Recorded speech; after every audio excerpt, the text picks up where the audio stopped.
वयम नुमः, यदि नमः लगते तो एक व्यक्ति नमस्कार कर रहा है, लेकिन हमारे, मैंने कहा ना, व्यास जी की बुद्धि शार्प है।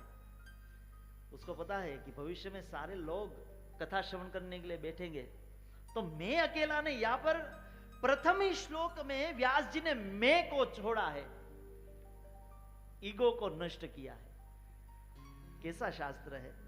प्रथम ही श्लोक में व्यास जी हमको बताते हैं, यदि जीवन में अहंकार है,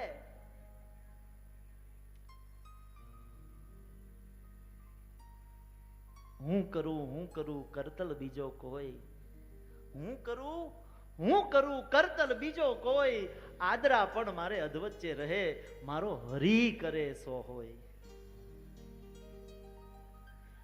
જ્યાં સુધી અહમ હશે ને ત્યાં સુધી ईश्वर नहीं देखाय। અહીંયા बैठेला બધા, मैं भी आ जाऊं उसमें। यदि मैं यहां बैठ के ऐसा सोचूं कि मैं कथा कर रहा हूं, नहीं, आप बैठ के सोचो कि आप कथा सुन रहे हैं, नहीं।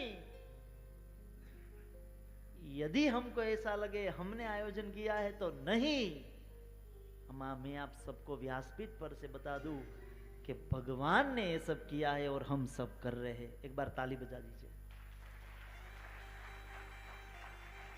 इसलिए स्वयं प्रभु कृष्ण व्यास जी के